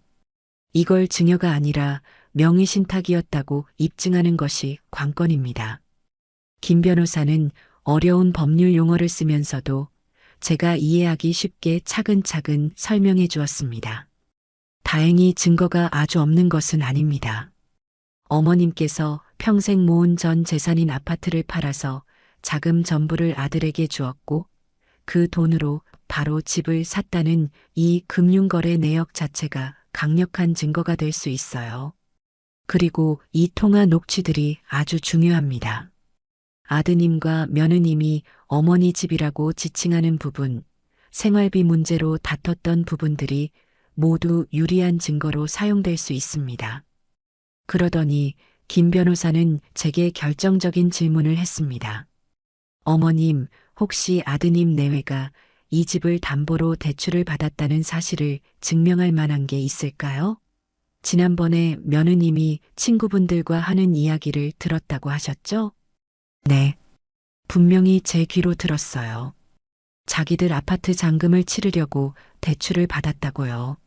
아들도 나중에 돈이 없다고 말했고요. 그렇다면 승산이 있습니다. 만약 어머님 동의 없이 집을 담보로 제공하고 대출을 받아 개인적인 용도로 사용했다면 그건 횡령죄에 해당할 수 있습니다. 그리고 처음부터 증여세를 회피할 목적으로 아드님 명의로 계약한 것이 사실이라면 그건 조회 포탈 시도에 해당하고요. 이건 그들에게 아주 큰 약점이 될 겁니다. 변호사의 말을 듣는 순간 눈앞이 환해지는 것 같았습니다. 이길 수 있다는 희망이 보였어요. 그럼 제 돈을 되찾을 수 있을까요? 물론입니다. 소송으로 가면 시간이 걸리겠지만 그 전에 내용 증명을 보내고 합의를 시도해 볼 수 있습니다. 그들에게는 소송으로 가는 것이 훨씬 불리하니까요. 횡령죄나 세금 문제가 불거지면 변호사인 아드님에게는 치명타가 될 겁니다. 아마 압박을 느끼고 합의에 응할 가능성이 높습니다. 김 변호사는 확신에 찬 목소리로 말했습니다. 저는 옥자와 함께 변호사 사무실을 나서며 오랜만에 등줄기를 꼿꼿이 펼 수 있었습니다. 하늘은 여전히 높고 푸르렀고 이제는 제 편인 것만 같았어요. 제 마음속의 작은 불씨는 이제 모든 것을 태워버릴 거대한 불길이 될 준비를 하고 있었습니다. 변호사와의 상담을 마치고 집으로 돌아온 후 저는 그 어느 때보다 침착하게 일상을 보냈습니다. 초조해하거나 서두르지 않았어요. 옥자의 말대로 싸움은 이제부터 시작이었고 감정적으로 행동해서는 안 된다는 것을 깨달았기 때문입니다. 저는 매일 조용히 집을 정리하고 제 마음을 다스리며 결정적인 순간을 기다렸습니다. 그러던 어느 날 전혀 예상치 못한 전화가 걸려왔습니다. 며느리 지영이었습니다. 그런데 그 목소리가 평소와는 180도 달랐어요. 귀에 거슬릴 정도로 애교 섞인 콧소리가 가득한 목소리였습니다. 어머님, 안녕하세요. 식사는 하셨어요? 저는 순간 소름이 돋았지만 애써 태어난 척 대답했습니다. 무슨 일이니? 아이, 어머니 목소리가 왜 그러세요? 어디 편찮으신 건 아니죠? 다름이 아니라 어머님. 저희가 정말 급하게 해외 출장을 가게 돼서요. 일주일 정도 걸릴 것 같은데 저희 민준이 좀 봐주실 수 있을까 해서요. 민준이는 제 하나뿐인 손주였습니다. 보고 싶지 않다면 거짓말이겠죠. 하지만 며느리의 속셈이 뻔히 보였습니다. 자신들이 필요할 때만 저를 이용하려는 수작이었죠. 저는 잠시 고민했습니다. 하지만 이내 이것이 기회가 될 수도 있겠다는 생각이 들었어요. 아들 민석이를 마지막으로 시험해 볼 기회이자 이 집이 얼마나 위험한 곳인지를 확실하게 증명할 기회. 알았다. 보내거라. 제 대답에 지영이는 신이 나서 목소리를 높였습니다. 정말요, 어머니? 역시 우리 어머니밖에 없어요. 최고. 제가 내일 아침 일찍 데려다 드릴게요. 사랑해요, 어머니. 가증스러운 목소리로 사랑을 남발하는 며느리의 전화를 끊고 저는 쓴웃음을 지었습니다. 그래, 어디 한번 해보자. 다음 날 아침 아들 내외는 정말로 손주를 데리고 나타났습니다. 3살배기 민준이는 저를 보자마자 할머니 하고 외치며 제 품에 안겼어요. 아이의 따뜻한 체온과 부드러운 살결을 느끼자 순간 그동안의 모든 분노와 슬픔이 눈 녹듯 사라지는 것 같았습니다. 저는 아이를 품에 꼭 안았죠. 아들 내외는 아이의 짐가방 몇 개를 현관에 던져놓듯 내려놓고는 서둘러 떠날 채비를 했습니다. 어머니, 그럼 저희 다녀올게요. 민준이 잘 부탁드려요. 용돈은 여기 있어요. 지영이는 봉투 하나를 식탁 위에 올려놓았습니다. 그리고는 뒤도 돌아보지 않고 차에 올라탔죠. 아들 민석이는 제 눈치를 살피며 머뭇거리다 결국 아무 말도 하지 못하고 아내를 따라 나섰습니다. 그들의 차가 사라지고 집에는 저와 어린 손주 단둘만 남았습니다. 저는 봉투를 열어보지 않았습니다. 그 돈의 목적이 무엇인지 너무나 잘 알고 있었으니까요. 오랜만에 손주와 함께하는 시간은 즐거웠습니다. 저는 아이에게 동화책을 읽어주고 함께 그림을 그리며 웃음꽃을 피웠죠. 하지만 그 즐거움은 그리 오래가지 않았습니다. 아이는 호기심이 왕성한 시기였고 집안 구석구석을 탐험하기 시작했어요. 그리고 저는 그때마다 심장이 철렁 내려앉는 경험을 해야만 했습니다. 아이가 마당으로 나가겠다며 뛰어나갔을 때였어요. 저는 급하게 뒤따라 나갔죠. 아이는 신이 나서 낡은 나무 데크 위를 아장아장 걸었습니다. 제가 민준아 위험해. 거긴 가면 안 돼. 하고 소리치는 순간 아이의 발이 썩은 나무 판자 위를 밟았고 판자가 삐걱 소리를 내며 아래로 푹 꺼졌습니다. 다행히 아이가 넘어지기 직전에 제가 달려가 잡아채서 다치지는 않았지만 정말 아찔한 순간이었어요. 만약 제가 보지 못했다면 아이의 다리가 썩은 판자 틈으로 빠져 크게 다쳤을지도 모를 일이었습니다. 그뿐만이 아니었습니다. 마당에서 놀던 아이가 반짝이는 것을 발견하고는 손에 쥐었는데 그것은 언젠가 공사 때 쓴 듯한 녹슨 못이었습니다. 저는 기겁하며 아이의 손에서 못을 빼앗았죠. 집안도 안전하지는 않았습니다. 아이는 낮은 곳에 있는 전기 콘센트에 젓가락을 꽂으려고 했고 부엌에서는 제 손이 닿지 않는 곳에 올려둔 낡은 냄비를 꺼내려다 그릇들을 몽땅 쏟아버리기도 했습니다. 저는 일주일 내내 아이의 뒤를 그림자처럼 따라다니며 한시도 눈을 뗄 수가 없었어요. 이 집은 어른인 제가 살기에도 위험한 곳이었지만 아무것도 모르는 어린아이에게는 그야말로 지뢰밭이나 다름없었습니다. 밤에는 아이가 추워할까봐 제 연금 일부를 헐어 비싼 기름을 사다 보일러를 켰습니다. 며느리가 준 돈은 단 한 푼도 쓰고 싶지 않았어요. 일주일이 지나자 저는 사랑스러운 손주를 돌보는 기쁨보다 아이를 지켜야 한다는 극도의 긴장감과 스트레스로 완전히 녹초가 되어버렸습니다. 약속한 일주일이 지나고 아들 내외가 돌아왔습니다. 그들은 값비싼 면세점 쇼핑백을 양손 가득 들고 있었죠. 급한 해외 출장이 아니라 즐거운 해외여행이었음이 분명했습니다. 민준이는 엄마 아빠를 보자마자 달려가 안겼습니다. 지영이는 아이를 안아주기보다 아이의 옷차림을 보며 먼저 인상을 썼어요. 어머니, 애 옷이 이게 뭐예요? 꼬질꼬질하게. 내가 싸준 옷이 몇 벌 없어서 빨아 입히느라 그랬다. 저는 차분하게 대답하고 거실에 앉혔습니다. 그리고는 마지막 시험을 시작했죠. 너희들에게 할 말이 있다. 너희들이 없는 동안 민준이가 몇 번이나 다칠 뻔했는지 아니? 저는 지난 일주일 동안 있었던 위험천만했던 순간들을 하나하나 설명했습니다. 썩은 데크 이야기, 녹슨 못 이야기, 위험한 콘센트 이야기까지. 제 말이 이어질수록 지영이의 표정은 굳어갔고 아들은 안절부절 못하며 제 눈치를 살폈습니다. 이 집은 사람이, 특히 어린아이가 살 수 있는 곳이 아니야.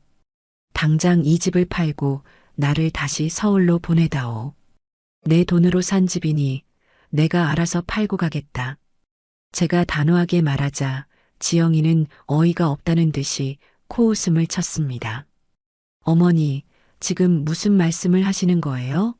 집이 위험하다니요? 저희가 있을 때는 아무 문제 없었어요. 그리고 그건 집이 위험한 게 아니라 어머니가 민준이를 제대로 안 보신 거겠죠. 믿을 수 없는 말이 며느리의 입에서 흘러나왔습니다. 뭐라고? 어머니가 부주의해서 애가 다칠 뻔한 걸 가지고 왜 집 탓을 하세요? 역시 어르신 혼자 애를 보는 건 무리였어. 이러니 어머니 혼자 어떻게 사시겠어요? 저희가 옆에서 챙겨드려야지. 안 그래요, 여보? 지영이는 아들을 쳐다보며 동의를 구했습니다. 저는 아들을 똑바로 쳐다보았습니다. 제발 아니라고, 내 아내가 틀렸다고 말해주기를 바랐습니다. 어미인 나를 변호해주기를 마지막 남은 기대를 걸었습니다. 하지만 아들 민석이는 제 시선을 피하며 고개를 숙인 채 우물쭈물 말했습니다. 엄마, 지영이 말은 그런 뜻이 아니라 그래도 애는 조심해서 봐야 하는 거니까. 그 순간 제 마음속에 남아있던 아들이라는 존재가 산산조각 나 사라져버렸습니다. 아들은 결국 제 편이 되어주지 않았습니다. 자신의 아이가 위험에 처할 뻔했다는 사실보다 아내의 심기를 거스르지 않는 것이 더 중요한 남자였습니다. 그 비겁한 침묵과 변명은 그 어떤 욕설보다 더 잔인하게 제 가슴을 갈기갈기 찢어놓았습니다. 저는 자리에서 일어났습니다. 더 이상 그들과 같은 공간에서 숨쉬고 싶지 않았어요. 방으로 들어가 문을 잠그자 거실에서 지영이의 짜증 섞인 목소리가 들려왔습니다. 어머니는 왜 저렇게 유난히셔? 정말 피곤하게. 우리가 알아서 한다는데. 저는 귀를 막았습니다. 더 이상 듣고 싶지 않았어요. 모든 것은 끝났습니다. 마지막 시험은 끝났고 제 아들은 처참하게 불합격했습니다. 이제 제게 남은 선택지는 단 하나뿐이었습니다. 이 지옥에서 탈출하여 저들에게 빼앗긴 내 인생을 되찾아오는 것. 저는 어둠 속에서 조용히 눈을 감았습니다. 그리고 제 인생의 이막을 열기 위한 마지막 계획을 머릿속으로 그리기 시작했습니다. 더 이상 자비도 용서도 없을 것이었습니다. 손주를 앞세운 마지막 시험이 처참한 결과로 끝난 그날 밤, 저는 제 방에 틀어박혀 뜬 눈으로 밤을 새웠습니다. 더 이상 눈물도 나지 않았어요. 배신감과 슬픔이 있던 자리는 이제 차갑고 단단한 분노와 결심만이 남아 있었습니다. 제 아들 민석이는 이미 제 아들이 아니었고, 저를 어머니라고 부르는 며느리는 처음부터 제 가족이었던 적이 없었습니다. 그들은 제 인생을 좀먹는 기생충과도 같았죠. 저는 그들을 제 인생에서 완벽하게 도려내기로 결심했습니다. 며칠 뒤 제게 절호의 기회가 찾아왔습니다. 아들 내외가 친구의 결혼식에 간다며 아침 일찍 집을 비웠기 때문입니다. 그들은 아마도 제가 지난번의 충격으로 무기력하게 방에만 틀어박혀 있을 것이라고 생각했겠죠. 그들의 오만과 방심이 제게는 하늘이 준 기회였습니다. 그들이 떠나자마자 저는 조용히 방문을 열고 나와 1층 서재로 향했습니다. 그곳은 주로 아들이 서울에서 가져온 서류들을 쌓아두는 저에게는 금단의 장소와도 같은 곳이었죠. 변호사와의 상담 이후 저는 그들이 이 집을 담보로 대출을 받았다는 결정적 증거를 찾아야만 했습니다. 서재는 생각보다 어지럽지 않았습니다. 책상 위에는 서류들이 나름대로 분류되어 쌓여 있었죠. 저는 심호흡을 한번 하고 책상 서랍을 하나씩 열어보기 시작했습니다. 손이 미세하게 떨렸지만 지금은 두려워할 때가 아니었습니다. 첫 번째 서랍, 두 번째 서랍 별다른 것은 없었습니다. 마지막 서랍을 여는 순간 저는 숨을 멈췄습니다. 그 안에는 은행 로고가 찍힌 서류 봉투 몇 개가 들어 있었어요. 저는 떨리는 손으로 가장 위에 있는 봉투를 꺼내 들었습니다. 그것은 대출 약정서였습니다. 저는 서류를 꺼내 조심스럽게 펼쳐보았습니다. 채무자 이민석, 채권자 은행, 그리고 담보물 목록에 바로 이 전원주택의 주소가 선명하게 찍혀 있었습니다. 대출 금액은 2억 5천만 원. 제 심장이 쿵쾅거리기 시작했습니다. 며느리가 친구들에게 자랑하던 그 말이, 아들이 돈이 없다며 변명하던 그 말이 모두 사실이었음을 증명하는 서류였습니다. 제 동의도 없이 제 돈으로 산 집을 담보로 대출을 받아 자신들의 입속을 챙긴 것이었죠. 분노로 피가 거꾸로 솟는 것 같았지만 저는 이성을 잃지 않았습니다. 이 정도로는 부족할 수 있었어요. 저는 다른 서류 봉투도 열어보았습니다. 그리고 마침내 모든 것을 끝낼 수 있는 결정적 한 방을 발견하고야 말았습니다. 그것은 주식계좌 거래 내역서였습니다. 명의는 당연히 아들 이민석이었죠. 그런데 그 거래 내역이 이상했습니다. 제가 제 서울 아파트를 판 직후 정확히 2억 원이라는 거액이 그 주식계좌로 입금된 기록이 있었습니다. 그리고 그 돈은 며칠 뒤 여러 개의 주식 종목을 매수하는데 사용되었더군요. 명백한 횡령이었습니다. 저는 그 순간 제 안에 있던 마지막 연민의 감정마저 제가 되어 사라지는 것을 느꼈습니다. 그들은 단순히 저를 시골에 유폐시킨 것이 아니었어요. 처음부터 제 재산을 빼돌려 자신들의 불을 불릴 계획이었던 겁니다. 저는 떨리는 손을 진정시키며 휴대폰을 꺼내 들었습니다. 그리고 대출 약정서와 주식계좌 거래 내역서의 모든 페이지를 한 글자도 놓치지 않고 선명하게 사진으로 찍었습니다. 혹시 모를 사태에 대비해 사진 파일들을 즉시 옥자에게 메신저로 전송하고 클라우드에도 저장해 두었죠. 모든 증거 확보가 끝나는 순간 저는 더 이상 이 집에 머무를 이유가 없었습니다. 저는 곧바로 옥자에게 전화를 걸었습니다. 제 목소리는 놀랍도록 차분하고 낮게 깔려 있었어요. 옥자야, 나야. 찾았어. 모든 것을 끝낼 수 있는 결정적인 증거. 정말이야? 알았다. 너 지금 당장 몸만 빠져나올 준비해. 내가 지난번에 말해둔 용달차 바로 보낼게. 30분 안에 도착할 거야.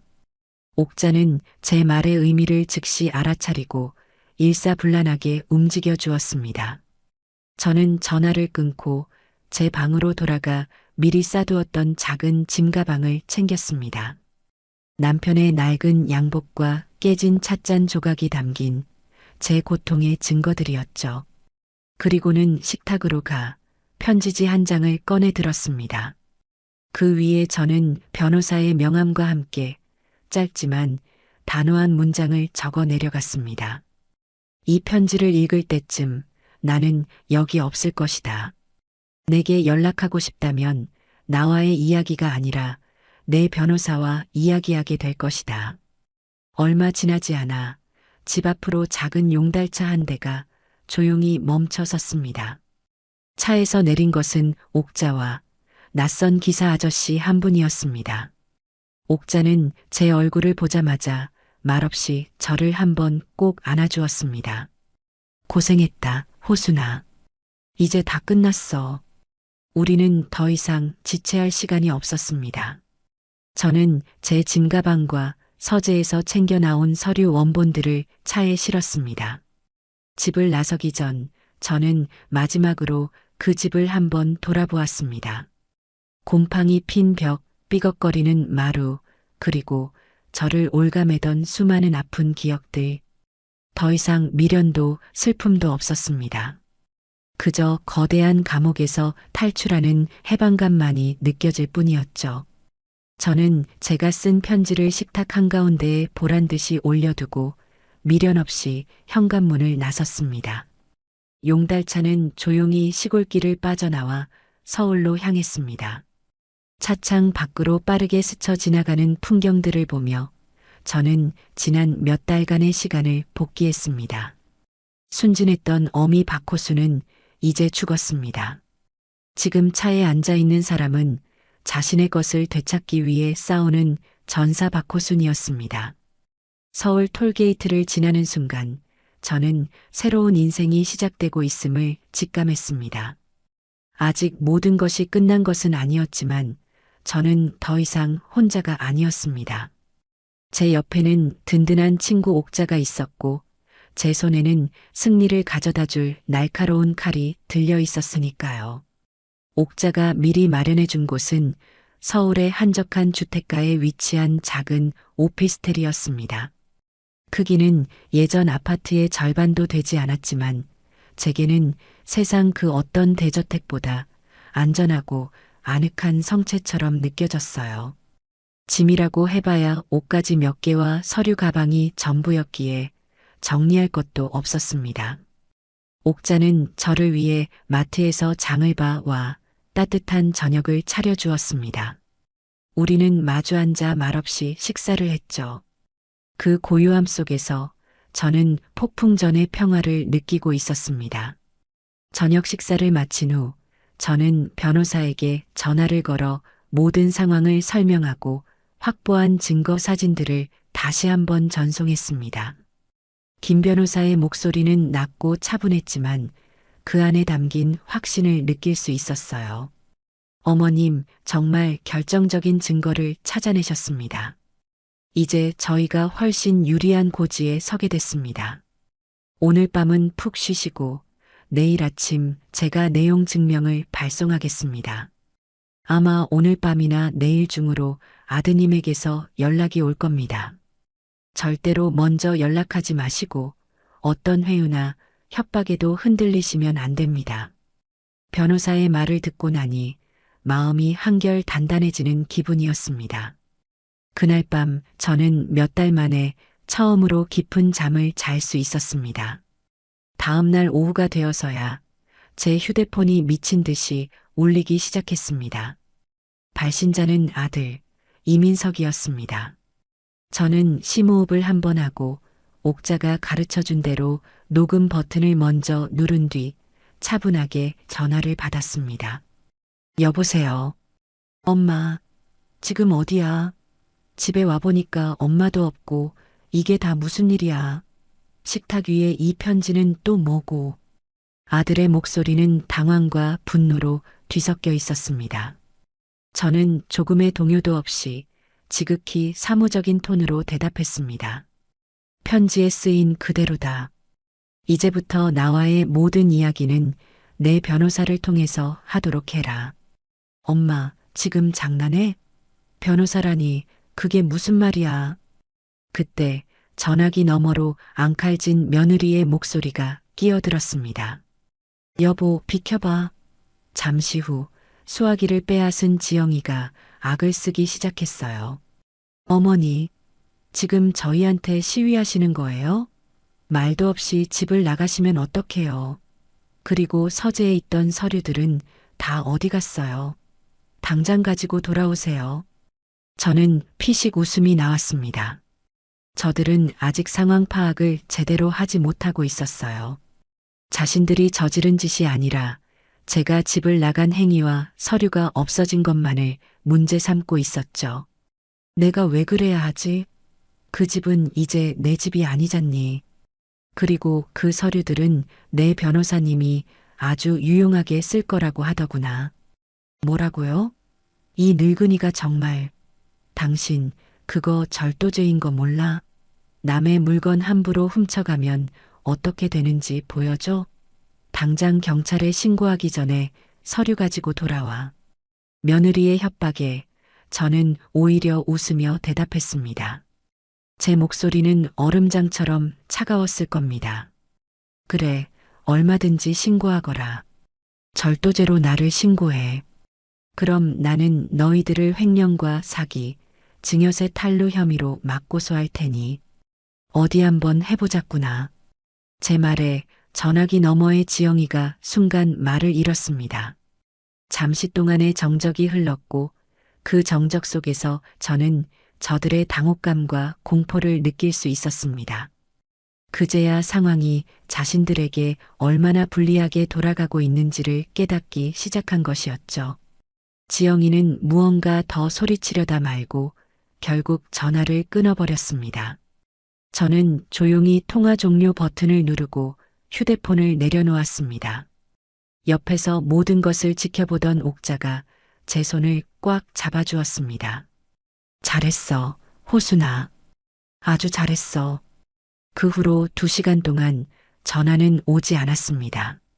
아마도 둘이 머리를 맞대고 동료 변호사에게 자문을 구하는 등 대책을 논의하고 있었겠죠. 해가 저물어갈 무렵 다시 전화가 걸려왔습니다. 이번에도 아들이었습니다. 하지만 아까와는 목소리가 완전히 달라져 있었어요. 분노와 당황은 사라지고 거의 울먹임에 가까운 애원이 섞여 있었습니다. 엄마 제발 왜 이러는 거야? 우리한테 왜 이래? 내가 왜 이러는지 정말 몰라서 묻는 거니? 저는 조용히 반문했습니다. 그리고는 지난 몇 달간 제 가슴 속에 쌓아두었던 모든 말을 쏟아내기 시작했습니다. 너는 내게 왜 이러냐고 물을 자격이 없어, 이민석. 처음부터 나를 속이고 공기 좋은 곳에서 편안하게 모시겠다는 거짓말로 내 평생의 재산을 가로챈 게 누구지? 이삿날 늙은 어미를 짐짝처럼 던져두고 가버린 게 누구였으며 밤새 벌레와 추위에 떠는 내게 그 정도는 알아서 하라고 소리친 게 누구의 아내였지? 제 목소리는 점점 더 높아졌고 감정이 북받쳐 올랐습니다. 너희 친구들을 몰고 와 나를 하녀처럼 부리고 내 소중한 추억이 담긴 찻잔을 깨뜨리고도 미안하다는 말 한마디 진심으로 하지 않은 게 너희들이었다. 생활비가 없어 손을 벌리는 내게 가계부를 들이밀며 모욕을 준 것도, 집이 무너져 내리는데도 돈이 없다며 외면한 것도 바로 너희들이야. 엄마, 그건 오해야. 우리가 정말 그러려고 한 게 아니라. 닥쳐. 가장 용서할 수 없는 건 뭔지 아니? 내 목숨 같은 손주를 그 위험한 집에 맡겨놓고 아이가 다칠 뻔한 것을 내 부주의 탓으로 돌린 너희들의 그 잔인함이다. 나는 그 순간 너를 내 아들이라고 생각하기를 포기했다. 저는 숨을 몰아쉬었습니다. 하고 싶은 말을 다 쏟아내고 나니 오히려 마음이 평온해졌습니다. 이제 마지막 통보를 할 시간이었습니다. 내 변호사를 통해 내일 아침 내용 증명이 발송될 거다. 거기에는 너희들의 횡령과 사기 혐의를 입증하는 모든 증거가 첨부되어 있지. 소송으로 가면 너는 변호사 자격까지 박탈당할 수 있을 거야. 내 아내도 무사하지 못할 테고. 나는 너희들이 어떻게 되든 상관없어. 하지만 마지막으로 기회를 주겠다. 저는 김 변호사와 미리 상의한 최후 통첩의 내용을 읊었습니다. 48시간을 주지. 그때까지 내 서울 아파트를 판 돈 4억 5천만 원 전액을 내 계좌로 입금해라. 단 한 푼도 모자라서는 안 돼. 만약 약속을 지킨다면 이번 일은 없던 걸로 해주겠다. 나는 너희들 인생에서 완전히 사라져 줄 거고 너희들도 다시는 내 앞에 나타나지 마라. 만약 돈을 보내지 않는다면 월요일 아침 검찰청에 너희들에 대한 고소장이 접수될 거다. 엄마, 제발. 저희 지금 그만한 돈이 없어요. 제발. 아들이 애원했지만 제 마음은 더 이상 움직이지 않았습니다. 선택해라, 이민석. 내 아내와 함께 정가자가 될 것인지 아니면 내 돈을 돌려주고 나에게서 완벽한 자유를 얻을 것인지. 그리고 명심해. 내가 어떤 선택을 하든 너는 이제 더 이상 내 아들이 아니다. 저는 그 말을 마지막으로 미련 없이 전화를 끊었습니다. 그리고는 곧바로 아들과 며느리의 번호를 모두 차단해버렸습니다. 이제 주사위는 던져졌고 선택은 온전히 그들의 몫이었습니다. 저는 창밖으로 보이는 서울의 야경을 바라보았습니다. 수많은 불빛들, 그중 어느 것도 더 이상 저를 외롭게 하지 않았습니다. 저는 제 인생의 주도권을 되찾아온 것이었습니다. 아들과의 마지막 통화가 끝나고 약속된 48시간은 제게 영원처럼 길게 느껴졌습니다. 옥자는 제 곁을 지키며 걱정하지 마라. 그놈들은 분명히 돈을 보낼 거야. 자기들 인생 망치고 싶지 않을 테니. 라며 저를 안심시켰지만 마음 한구석의 불안감은 어쩔 수 없었어요. 만약 그들이 끝까지 버틴다면 저는 정말 지루하고 고통스러운 법적 싸움을 시작해야만 했습니다.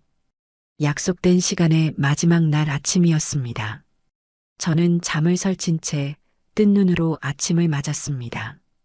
해가 중천에 뜰 때까지도 휴대폰은 아무런 알림도 울리지 않았어요.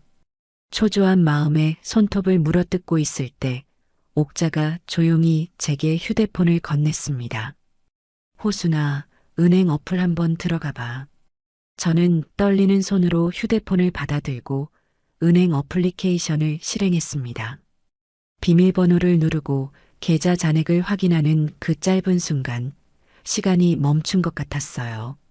그리고 다음 순간 제 눈에 믿을 수 없는 숫자가 들어왔습니다. 4억 5천만 원.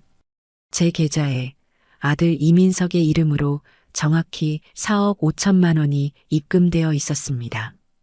저는 순간 저도 모르게 아하는 짧은 탄식을 내뱉었습니다.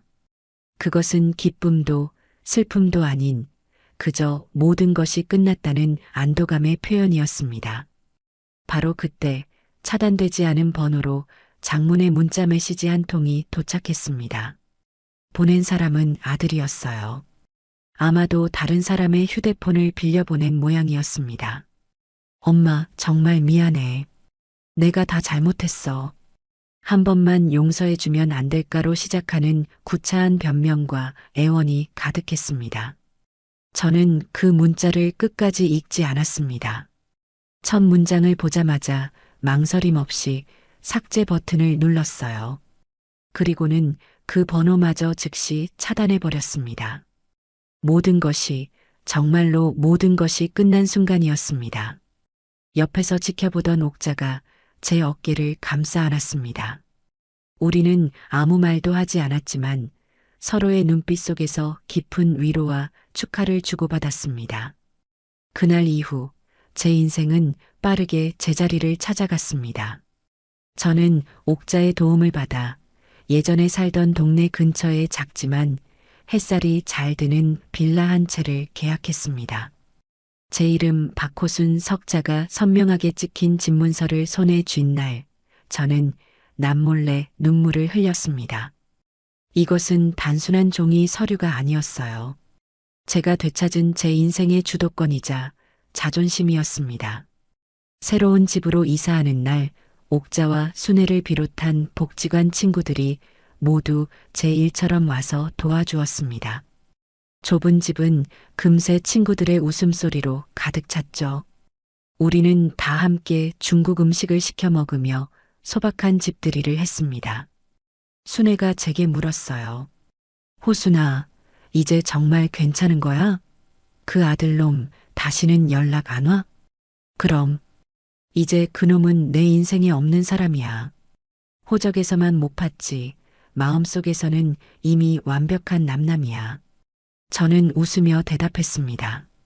제 얼굴에는 그늘 한 점 없었어요.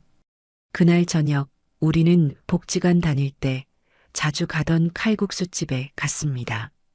뜨끈한 칼국수 국물을 마시니 얼어붙었던 속이 확 풀리는 기분이었습니다. 지난 몇 달간의 악몽 같던 시간들이 아득하게 멀어지는 것 같았죠. 저는 다시 노인복지관에 나가기 시작했습니다. 친구들과 함께 웃고 떠들고 노래 교실에도 등록해 콧노래를 흥얼거렸습니다. 베란다에는 새로운 화초들을 들여놓았어요. 아침마다 그 작은 생명들에게 물을 주며 하루를 시작하는 평범한 일상이 제게 얼마나 소중한 것이었는지를 저는 뼈저리게 깨달았습니다. 더 이상 누구의 눈치도 볼 필요가 없었고 돈이 부족할까 전전긍긍할 필요도 없었습니다. 제 삶은 완벽하게 저의 것이 되었어요. 몇 달이 지난 어느 날 옥자가 조심스럽게 아들 내외의 소식을 전해주었습니다. 다른 동네 친구를 통해 들은 이야기라고 했어요. 그들은 제게 돈을 돌려주기 위해 무리하게 사채까지 끌어다 썼고 이자를 감당하지 못해 허덕이고 있다고 했습니다. 그 지옥 같던 전원주택은 급매로 내놓았지만 워낙 낡고 외진 곳이라 아무도 사려는 사람이 나타나지 않는다고 했죠. 결국 아들 민석이는 자신의 변호사 사무실 운영도 어려워졌고 며느리 지영이는 명품 가방들을 중고로 팔아 생활비를 마련하고 있으며 부부 싸움이 끊이지 않는다는 소식이었어요. 저는 그 이야기를 들으며 그저 무표정하게 차를 마실 뿐이었습니다. 마음속에 어떤 감정도 일어나지 않았어요. 기쁘지도 통쾌하지도 그렇다고 안타깝지도 않았습니다. 그들은 이제 제게 아무런 영향을 미치지 못하는 그저 세상 어딘가에 사는 남남일 뿐이었으니까요. 그들의 불행은 그들의 탐욕이 만들어낸 결과일 뿐 제가 신경 쓸 바가 아니었습니다. 어느 화창한 가을날 오후였습니다. 저는 동네 공원 벤치에 앉아 따뜻한 커피를 마시며 한가롭게 시간을 보내고 있었습니다. 단풍이 곱게 물든 풍경이 참으로 평화로웠죠. 그때 제 앞을 한 젊은 부부가 유모차를 끌고 지나갔습니다. 사소한 문제로 다투는지 여자의 목소리가 날카롭게 높아지고 남자는 안절부절 못하는 모습이었어요. 문득 그들의 모습 위로 과거의 제 아들과 며느리의 모습이 희미하게 겹쳐 보였습니다. 하지만 그것은 더 이상 제게 아무런 상처도 주지 못했습니다. 그저 강 건너 불구경을 하듯 혹은 텔레비전 드라마의 한 장면을 보듯 무감각할 뿐이었어요. 저는 그들을 잠시 바라보다 이내 고개를 돌려 제 손에 들린 커피잔을 내려다보았어요. 따뜻한 온기가 손바닥을 통해 전해져 왔습니다. 저는 홀가분하게 미소를 지었습니다.